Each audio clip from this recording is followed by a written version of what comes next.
Hi guys, welcome back to my channel. இன்றைக்கி நம்ம பார்க்க போகிற டாபிக் என்னென்னா மியூச்சுவல் ஃபண்ட்ஸ். இன்வெஸ்ட்மெண்ட்டுன்னு சொல்லிட்டு நீங்கள் கூகுளில் ரிசர்ச் பண்ணி ஆரம்பித்தாலோ, இல்லை உங்கள் ஃப்ரெண்ட்ஸ், ஃபேமிலிஸ், ரிலேட்டிவ்ஸ் யார்ட்டையாவது நீங்கள் இன்வெஸ்ட்மெண்ட் பண்ண போகிறேன் அப்படின்னு நீங்கள் சொன்னீங்கனாலோ, அவங்க கிட்டேருந்து 2 விஷயம் கண்டிப்பாக வந்திருக்கணும். ஒன்று கோல்டு, நல்லா தெரிஞ்சவங்களுக்கு மியூச்சுவல் ஃபண்ட் அப்படிங்கிற ஒரு வார்த்தையை கண்டிப்பாக கொடுத்துருப்பாங்க. மியூச்சுவல் ஃபண்ட்னா என்ன, மியூச்சுவல் ஃபண்ட் எப்படி ஒர்க் ஆகுது, அந்த மாதிரி மியூச்சுவல் ஃபண்ட் ரிலேட்டடான இன்ஃபர்மேஷனை இன்றைக்கி வீடியோவில் நம்ம பார்க்க போகிறோம். வீடியோக்குள்ளே போகிறதுக்கு முன்னாடி, என் பேர் ராஜா. நான் வந்துட்டு என்னோட இந்த சேனலில் ரைஸ் வித் ராஜா சேனலில் வந்துட்டு நான் பர்சனல் க்ரோத் ரிலேட்டட் இன்ஃபர்மேஷன்லாம் வீடியோஸில் போஸ்ட் பண்ணிகிட்டு இருக்கேன். நீங்கள் என்னை சப்போர்ட் பண்ணணும்னு நினச்சிங்கன்னா மறக்காமல் என்னோட பேஜை சப்ஸ்கிரைப் பண்ணி வச்சுக்கோங்க. யூடியூப் பேஜை, இன்ஸ்டாகிராமில் ரைஸ் வித் ராஜான்னு சர்ச் பண்ணி அதை ஃபாலோ பண்ணி வச்சுக்கோங்க. ஸோ வாங்க வீடியோக்குள்ளே போகலாம். First question, what is mutual fund? Mutual ஃபண்ட்னா என்ன அப்படிங்கிற விஷயத்துலேருந்து ஃபஸ்ட்டு ஸ்டார்ட் பண்ணுவோம். ஸோ அதுக்கு நான் வந்துட்டு ஃபஸ்ட் ஒரு எக்ஸாம்பிளோட ஸ்டார்ட் பண்ணேன். இப்போது நான் என் ஃப்ரெண்ட்ஸ் 3 பேர் அண்ட் தென் என்னோட பிரதர் ஒருத்தர் வந்துட்டு இப்போ நாங்கள் வந்துட்டு கடைக்கு போகிறோம். எதுக்குன்னா ஒரு கேக் பீஸ் வாங்க. எங்கள் 4 பேர்த்துக்கிட்டேயுமே 10 rupees இருக்குது. ஓகேவா? அவருக்கு கேக் சாப்பிட மாட்டார், அவருக்கு கேக் சாப்பிட இன்ட்ரெஸ்ட் இல்லை. எங்கள் 4 பேர்த்துக்கிட்டேயுமே 10 rupees இருக்குது. கேக்கோட ப்ரைஸ் 40 rupees. ஓகேவா? இப்போது நான் அந்த கேக்கை வாங்கணும்னு நினைக்கிறேன், ஆனால் என்கிட்ட 10 rupees தான் இருக்குது. இவனும் அந்த கேக்கை வாங்கணும்னு நினைக்கிறான், அவங்ககிட்ட 10 rupees தான் இருக்குது. பட் அந்த கேக் 40 rupees. ஸோ என் பிரதர் என்ன பண்ணுறாரு, மொத்தமாக எங்ககிட்ட இருந்த காசுலாம் கலெக்ட் பண்ணி அவர் அந்த என்கிட்ட 10 rupees, இவங்ககிட்ட 10 rupees, அவங்ககிட்ட 10 rupeesன்னு சொல்லிட்டு 4 10 rupees வாங்கி 40 rupees கேக்கை வாங்கி அதை அவர் ஈவனாக ஸ்ப்ளிட் பண்ணி என்கிட்ட கொடுத்துட்றாரு. ஓகேவா? ஸோ சிம்பிளாக அதே இதை அப்படியே திருப்பி போட்டிங்கன்னா, நான் சொன்ன என்னோட பிரதர் ஃபண்ட் மேனேஜர். ஃபண்ட் மேனேஜருங்கிற டேர்மை ஞாபகம் வச்சுக்கோங்க மறக்காமல். ஃபண்ட் மேனேஜர் அவர் தான் இந்த மியூச்சுவல் ஃபண்டில் ரொம்ப ரொம்ப பெரிய ரோல் ப்ளே பண்ணுறாரு, முக்கியமான ரோலும் ப்ளே பண்ணுறாரு. ஓகேவா? ஸோ ஃபண்ட் மேனேஜர், என்னோட பிரதர் ஃபண்ட் மேனேஜர். நான் ஒரு இன்வெஸ்டர், என்னோட ஃப்ரெண்ட் இன்னொரு இன்வெஸ்டர், ஃப்ரெண்ட் 2 இன்னொரு இன்வெஸ்டர், ஃப்ரெண்ட் 3 இன்னொரு இன்வெஸ்டர். மொத்தம் 4 ஃப்ரெண்ட்ஸ். ஸோ 4 ஃப்ரெண்ட்ஸும் என்கிட்ட 10 ரூபாய், இவங்ககிட்ட 10 ரூபா, அவங்ககிட்ட 10 ரூபா, அவங்ககிட்ட 10 ரூபா கொடுத்து கேக் வாங்குறோம். அந்த கேக்கை ஃபண்ட் மேனேஜர் ஸ்ப்ளிட் பண்ணி 4 கொடுக்குறேன். ஓகேவா? இதுதான் சிம்பிளாக ஈஸியாக சொல்லணும்னா மியூச்சுவல் ஃபண்ட்ஸ். ஓகேவா? ரியல் டைம் எக்ஸாம்பிளுக்கு வரேன். 4 இன்வெஸ்டர்ஸ் இருக்கும். 4 இன்வெஸ்டர்ஸ்ட்டு வந்து காசை கலெக்ட் பண்ணி அவர் என்ன பண்ணுவார், அவரோட அவராக அந்த மியூச்சுவல் ஃபண்ட்ஸில் ஸ்டாக்ல மியூச்சுவல் ஃபண்ட்ஸில் ரொம்ப பெரிய எக்ஸ்பர்ட்டாக இருப்பார். அந்த எக்ஸ்பர்ட்டான பர்சன் என்ன பண்ணுவார்னா, அவர் சில ஃபண்ட்ஸை ரெடி பண்ணி வச்சிருப்பார். அந்த ஃபண்டில் நான் கொடுக்குற காசு, இவங்க கொடுக்குற காசு, அவங்க கொடுக்குற காசு சில பெர்சன்டேஜ் வீதமாக அவர் அதில் காசை போடுவார். ஸோ காசை போட்டு அதுலேருந்து வர ப்ராஃபிட்டை அவர் கொஞ்சம் கமிஷன் எடுத்துப்பார். அது பேர் எக்ஸ்பென்ஸ் ரேஷியோ. ஓகேவா? கொஞ்சம் கமிஷன் எடுத்துப்பார். அதை எடுத்துக்கிட்டு, ஏன்னா அவர் வந்துட்டு அதெல்லாம் மேனேஜ் பண்ணுறாங்கல்ல, அதனால் அதை எடுத்துக்கிட்டு எனக்கு என்னோட ஃப்ரெண்டுக்கு, இன்னொரு இன்வெஸ்டர்ஸ்க்கு, இந்த மாதிரி இருக்க 4 இன்வெஸ்டர்ஸ்க்கு ஸ்ப்ளிட் பண்ணி கொடுப்பாரு. சேம் வே நம்ம எப்படி பேக்கரி அந்த எக்ஸாம்பிள் பார்த்தோமோ அதே மாதிரி தான் மியூச்சுவல் ஃபண்ட் ஒர்க் ஆகும். நீங்கள் பழைய வீடியோவில் வந்துட்டு நீங்கள் வந்து ஸ்டாக் மார்க்கெட் சொன்னீங்கல்ல, அப்போது இதுக்கும் அதுக்கு என்ன டிஃப்ரென்ஸ், அந்த மாதிரி சில கொஸ்டின்ஸ்லாம் வரும். இன்கேஸ் நீங்கள் அந்த ஃபஸ்ட் வீடியோ யாராவது பார்க்காம இருந்தீங்க, அதை கண்டினியூ பண்ணிங்கன்னா அதை பார்த்துட்டு வாங்க, உங்களுக்கு ஸ்டாக் மார்க்கெட்னா என்னென்னு ஒரு பேசிக் ஐடியா கிடைக்கும். சரி, நெக்ஸ்ட் ஸ்டெப் சொல்லும் போது இன்னும் கொஞ்சம் ஈஸியாக புரிஞ்சுக்கிறதுக்கு ஈஸியாக இருக்கும். இப்போது types of mutual funds. So நான் இதில் நிறைய டைப்ஸ் இருக்குது, நான் எல்லா டைப்ஸையும் சொல்ல போகிறதில்ல. முக்கியமான 3 டைப்ஸ். ஒன்று ஈக்விட்டி மியூச்சுவல் ஃபண்ட், செகண்ட் ஒன்று வந்துட்டு டெப்ட் ஃபண்ட், தேர்ட் ஒன்று வந்துட்டு ஹைப்ரிட் ஃபண்ட். ஓகேவா? ஸோ இப்போது ஈக்விட்டி ஃபண்டுனா என்னன்னு சொல்கிறேன். இதில் வந்து ஃபஸ்ட்டு இதில் என்னென்ன இருக்குதுன்னு சொல்கிறேன். High risk high return. ஓகேவா? இதில் ஹை ரிஸ்க் ஹை ரிட்டர்ன் ஏன்னு கேட்டிங்கன்னா, ஈக்விட்டி அப்படின்னா நான் பழைய வீடியோ சொன்ன மாதிரி அது ஸ்டாக்ஸ். ஓகேவா? ஸோ என்னோட ஃபண்ட் மேனேஜர் என்ன பண்ணுவார் அப்படின்னா, அவர் சில ஸ்டாக்ஸ் பெட்டராக பெர்ஃபார்ம் பண்ணுற ஸ்டாக்ஸ் எல்லாம் எடுத்து லிஸ்ட் பண்ணி அவர் ஒரு ஃபண்டாக இதை பண்டிலாக க்ரியேட் பண்ணி வச்சுருப்பார். நான் கொடுக்குற காசு அண்ட் தென் என்ன மாதிரி மற்ற இன்வெஸ்டர்ஸ் கொடுக்குற காசை அவர் வந்துட்டு கலெக்ட் பண்ணி அந்த காசை அந்த ஃபண்டில் போடுவார். ஓகே, இப்போ உங்களுக்கு ஒரு கொஸ்டின் வரலாம், இதை நானே பண்ணுவேனே அப்படின்னு சொல்லிட்டு. இப்போது நீங்களே பண்ணுறீங்க அப்படின்னா இதில் என்ன ஒரு பிரச்சனைனா, இப்போ ஃபார் எக்ஸாம்பிள் நான் எம்ஆர்எஃப் டயர் கம்பெனியில் போடுறோன்னு நினைக்கிறேன். அந்த கம்பெனி இன்னைக்கு 1 lakh ப்ரைஸில் ட்ரேட் ஆகிட்டு இருக்கு. எம்ஆர்எஃப் மாதிரி ஹெச்டிஎஃப்சியில் போடணும், அது ஒரு 1 lakh.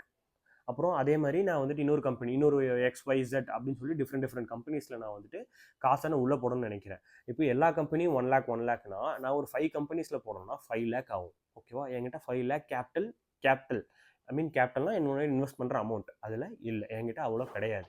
ஸோ நான் என்ன பண்ணுறேன் அப்படின்னா, ஃபண்ட் மேனேஜர் என்ன பண்ணுவார் அப்படின்னா, என்ன மாதிரி இன்வெஸ்டர்ஸ் கிட்ட நிறைய பேர்கிட்ட காசை கலெக்ட் பண்ணி அவர் சில க்ரைட்டீரியாஸ் மூலமாக சில பர்சன்டேஜ் க்ரைட்டீரியாஸ் வச்சுருப்பாங்க. For example ID sectors, Wipro, TCS, Infosys, இந்த மாதிரி பெரிய பெரிய ஹெச்சிஎல் கம்பெனிஸ், டாட்டா, இந்த மாதிரி பெரிய பெரிய ஐடி செக்டார் கம்பெனிஸ் வந்துட்டு ஐடி செக்டாரில் வந்து 18%, ஐ மீன் நான் இப்போ ஒரு 500 கொடுக்குறேன் அப்படின்னா அந்த 500 வந்து 18% வந்து ஐடி செக்டாரில், 10% டிஃபென்ஸ் செக்டாரில், 50% வந்து பெட்ரோலியம் செக்டார், ஐ மீன் ஆயில் செக்டார்ஸ், அப்புறம் வந்துட்டு அந்த மாதிரி டிஃப்ரெண்ட் செக்டார்ஸில் அவர் பிரித்து போட்டு வச்சுப்பார். ஓகேவா? அதுலேருந்து வர ப்ராஃபிட்டையும் அதே பர்சன்டேஜ் பிரகாரம் எனக்கு வந்துட்டு இப்போ நான் 500 போட்டிருக்கேன், அதில் டிஃபென்ஸ் ஸ்டாக் நான் போட்டிருக்கேன், ஐ மீன் அவர் போட்டிருப்பாரு அப்படின்னா இதில் எல்லாமே எப்படி பெர்ஃபார்ம் பண்ணுதோ அதுக்கேற்ற மாதிரி ஒரு ப்ராஃபிட் பர்சன்டேஜில் அவர் கொஞ்சம் கமிஷன் எடுத்துட்டு என்கிட்ட கொஞ்சம் காசை கொடுத்துருவார். இதுதான் ஃபண்ட் மேனேஜரோட வேலை. கேஸ் இதில் எதுவும் ஒரு ஸ்டாக் பெட்டராக பெர்ஃபார்ம் பண்ணல அப்படின்னா அவரை அந்த ஃபண்டுக்குன்னு ஒரு கோல் இருக்கும், அந்த கோலுக்கு அந்த ஸ்டாக் பெட்டராக பெர்ஃபார்ம் பண்ணல. ஃபார் எக்ஸாம்பிள் டாட்டாவே இன்னைக்கு சூப்பராக பெர்ஃபார்ம் பண்ணுது, ஆனால் அவர் வச்சிருக்க டைமில் சூப்பராக பெர்ஃபார்ம் பண்ணுது. இப்போ அவர் ஃபண்ட் கோல் வந்துட்டு எனக்கு இவ்வளோ பர்சன்டேஜ் அவர் சம்திங் ஒரு கோல் வச்சிருக்காரு, அந்த கோலுக்கு அந்த ஃபண்ட் ஒர்க் ஆகலை, ஐ மீன் அந்த ஸ்டாக் ஒர்க் ஆகலை அப்படின்னா அந்த டாட்டா மோட்டார்ஸ் தூக்கி வெளியே போட்டுட்டு அதுக்கு பதிலாக வேறு ஏதாவது ஒரு ஸ்டாக்கை அவரால் ரீஅரேஞ்ச் பண்ணி அந்த ஸ்டாக்கில் எல்லாத்தையும் காசு இன்வெஸ்ட் பண்ணுவார். செகண்ட், டெப்ட் ஃபண்ட். ஸோ டெப்ட்னா ஒன்றும் இல்லை, கடன். ஸோ பேங்க் வந்துட்டு கடன் வாங்குற பாண்ட்ஸ் இந்த மாதிரி விஷயத்து மேலே இதில் வந்துட்டு காசு போடுவாங்க. இதில் வந்து ரிஸ்க் ரொம்ப கம்மி, ப்ராஃபிட்டும் ரொம்ப கம்மி. ஓகேவா? அது ஹைப்ரிட். நான் ஃபஸ்ட்டு 2 சொன்னேன்ல, ஈக்விட்டி அண்ட் பாண்ட்ஸ். ஸோ இந்த ரெண்டுலேயுமே பாதி 60% ஸ்டாக்ஸில், 40% பாண்டில், 40% ஸ்டாக்ஸில், 60% பாண்டில், அந்த மாதிரி சில க்ரைட்டீரியா பிரகாரம் அவங்க வந்துட்டு மாற்றி போடுவாங்க. அது ஹைப்ரிட். இந்த 3 தான் ரொம்ப ரொம்ப முக்கியமான மேஜர் டைப். இதை நீங்கள் தெரிஞ்சுக்கிட்டாலே பிகினர் லெவலில் போதும் நான் நினைக்கிறேன். உங்களுக்கு இன்டெப்த்தாக வேணும், டைப்ஸ் ஆஃப் மியூச்சுவல் ஃபண்ட் என்னென்ன ஃபண்ட்ஸ் இருக்குது இன்டெப்த்தாக வேணும் அப்படின்னா அதை நெக்ஸ்ட் வீடியோலாம் கவர் பண்ணுறேன். ஆனால் அதுக்கு நீங்கள் கமெண்டில் வந்துட்டு வீடியோ வேணுமா வேணாமான்னு சொல்லிட்டு நீங்கள் தான் வந்துட்டு சொல்லணும். இப்போது உங்களுக்கு வந்துட்டு இன்னொரு டவுட் வரும். என்னோடய பழைய வீடியோ பார்த்தீங்கன்னா நீங்கள் நிஃப்டி 50ன்னு ஒன்று சொன்னீங்க, சென்செக்ஸ்னு ஒன்று சொன்னீங்க, ஐ மீன் அந்த ஸ்டாக் மார்க்கெட் வீடியோவில் பார்த்துருந்தீங்கன்னா உங்களுக்கு வந்து நிஃப்டி 50ன்னு ஒன்று சொன்னீங்க, சென்செக்ஸ்னு ஒன்று சொன்னீங்க. அது இருக்கும் போது அதுதான் மியூச்சுவல் ஃபண்டா? நோ, அது இண்டெக்ஸ் ஃபண்ட். இதுக்கு என்ன டிஃப்ரென்ஸ் அப்படின்னா, இப்போ நிஃப்டி 50ன்னு வச்சுக்கலாம், அது டாப் 50 கம்பெனிஸ் இருக்கும். இப்போ அதில் நீங்கள் இன்வெஸ்ட் பண்ணுறீங்க அப்படின்னா டாப் 50 கம்பெனிஸ் க்ரோ ஆச்சுன்னா உங்கள் மணி க்ரோ ஆகும், டாப் 50 கம்பெனி அடி வாங்குச்சுன்னா உங்கள் மணி அடி வாங்கும். ஓகேவா? இங்கே மியூச்சுவல் ஃபண்ட் நீங்கள் ஒரு சைடு பார்த்துக்கிட்டிங்கன்னா என்ன ஆகும்னா, இதில் ஒரு ஸ்டாக் பெட்டராக பெர்ஃபார்ம் பண்ணல, ஒரு இது பெட்டராக பெர்ஃபார்ம் பண்ணலைன்னா மேனேஜர் என்ன பண்ணுவார்னா அதை மானிட்டர் பண்ணி அனலைஸ் பண்ணி அவர் தான் அதை எல்லாத்தையும் மேனேஜ் பண்ணிட்டு இருப்பார். அவர் இன்கேஸ் அது ஒழுங்காக ஒர்க் ஆகலை அப்படின்னு தெரிஞ்சதுன்னா அதை தூக்கி வெளியே போட்டு வேற ஒரு ஸ்டாக்கை உள்ளே கொண்டு வந்து வச்சு அந்த இதை அவர் ஃபண்ட் கோலுக்கு ஏற்ற மாதிரி வச்சுருப்பாரு. இது நம்ம இந்தியா க்ரோ ஆகும் போது 50 கம்பெனிஸ் க்ரோ ஆகும், 50 கம்பெனிஸ் க்ரோ ஆனால் இந்தியா க்ரோ ஆகும், இந்தியா க்ரோ ஆனால் உங்கள் ப்ராஃபிட்டும் க்ரோ ஆகும். மியூச்சுவல் ஃபண்டில் வந்துட்டு உங்கள் காசு நீங்கள் உள்ளே போடுறீங்க அப்படின்னா அந்த காசு க்ரோ ஆகிறதுக்கு அவர் கண்டிப்பாக ஒரு சர்டைன் க்ரைட்டீரியா, சர்டைன் அவருக்கு ஏற்ற மாதிரி ரூல்ஸ் அண்ட் ரெகுலேஷன்ஸ், அவருக்கு ஏற்ற மாதிரி ஃபண்ட்ஸ் எல்லாத்தையும் மாற்றி வச்சிருப்பாரு. ஸோ ப்ராஃபிட் பர்சன்டேஜ் இதை கம்பேர் பண்ணும்போது இது உங்களுக்கு அதிகமாக 2 இடத்தையும் நிறைய பேர் குழப்பிப்பாங்க. இது வேற, இது வேற. பாண்டை பற்றி டிஃப்ரெண்ட்டாக ஒரு வீடியோ நான் கவர் பண்ணி கொண்டு வரேன். ஓகே, ஒரு மியூச்சுவல் ஃபண்டில் நீங்கள் காசு போடுறீங்க அப்படின்னா முக்கியமான நீங்கள் பார்க்க வேண்டியது வந்து entry load, exit load. Entry load, exit load, expense ratio, இதெல்லாம் வந்துட்டு ரொம்ப முக்கியமான டேர்ம்ஸ் ஃபண்ட் மேனேஜர். இது நாளையும் நீங்கள் வந்துட்டு இப்போதைக்கு ஸ்டார்டிங் ஸ்டேஜில் தெரிஞ்சு வச்சுக்கோங்க. என்ட்ரி லோன்னா நீங்கள் வந்து மியூச்சுவல் ஃபண்டில் காசு போடும் போது அவங்களுக்கு சார்ஜஸ் பண்ணணுமா? எக்ஸிட் லோட்னா கண்டிப்பாக நீங்கள் இது மேக்ஸிமம் ஸ்டாக்ஸில், மேக்ஸிமம் ஃபண்ட்ஸில் வந்துட்டு எக்ஸிட் லோடு கண்டிப்பாக இருக்கும். ஏன்னா நீங்கள் உள்ளே போடுவீங்க, கண்டிப்பாக உங்களுக்கு ப்ராஃபிட் வரும், ப்ராஃபிட்லேருந்து அவங்க கொஞ்சம் காசு எக்ஸிட் லோடு எடுத்துப்பாங்க, கமிஷன் எடுத்துப்பாங்க, ரெண்டும். ஓகேவா? ஸோ இது கண்டிப்பாக இருக்கும். Entry load, exit load, expense ratio, fund manager, இதெல்லாம் நீங்கள் தெரிஞ்சுக்கணும். இதெல்லாம் நான் எங்கே போய் பார்க்குறது அப்படின்னா மணி கண்ட்ரோல்னு ஒரு வெப்சைட் இருக்குது, நான் அதில் தான் பார்த்துக்கிட்டு இருக்கேன். ஓகேவா?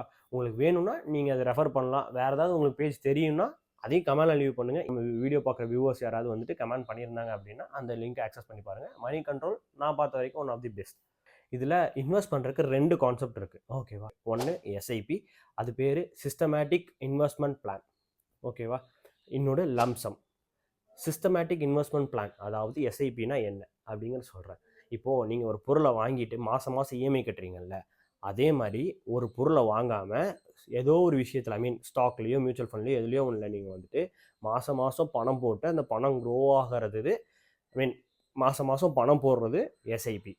லம்ஸ்அப்னா என்கிட்ட வந்துட்டு ஒரு காரை நான் வந்துட்டு பல்க் அமௌண்ட் சிங்கிள் பேமெண்ட்டில் வாங்குறேன்னு சொல்கிறோம்ல, அந்த மாதிரி என்கிட்ட வந்துட்டு ஒரு 60,000 இப்போ என் கையில் இருக்குது. அந்த 60,000 எனக்கு வந்துட்டு என்னோட எமர்ஜென்சி ஃபண்டும் கிடையாது. அட் தி சேமே என்னோட டே டு டே எக்ஸ்பென்சஸ் அது கிடையாது. நான் என்னோட அக்கௌண்ட்டில் வந்து சேவ் பண்ணி வச்சுருக்கேன். அந்த சேவிங்ஸ் வந்துட்டு எனக்கு இப்போதைக்கு யூஸ் கிடையாது. எனக்கு 60,000 சிங்கிள் பேமெண்ட்டாக நீங்கள் போகிறது பேர் லம்சம். ஓகேவா? இது எல்லாத்தையுமே வந்துட்டு நீங்கள் உள்ளே போய் ஒரு மியூச்சுவல் ஃபண்டை சூஸ் பண்ணி அந்த மியூச்சுவல் ஃபண்டில் போடும் போது இந்த ஆப்ஷன் ஆட்டோமேட்டிக்காக உங்களுக்கு ஒன்று ஒன்றா கேட்கும்.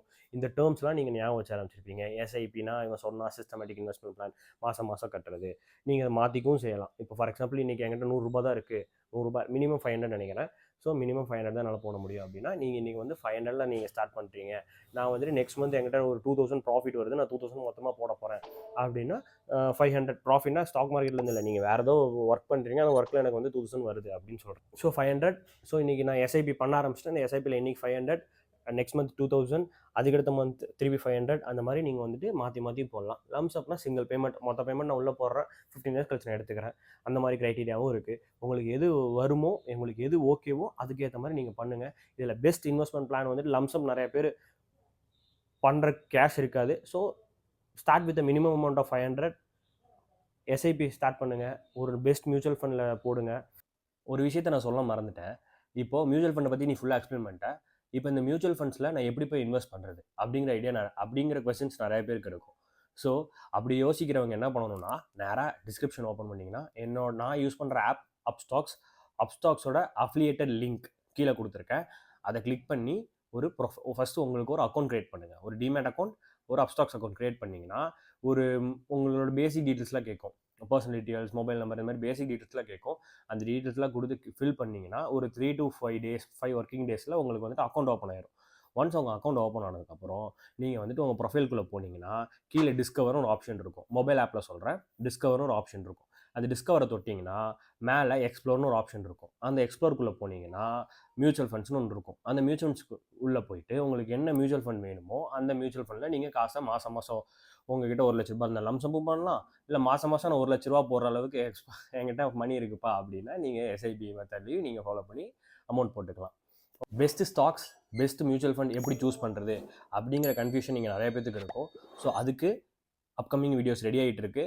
கூடிய சீக்கிரம் உங்களை வந்து சேரும். பாய்.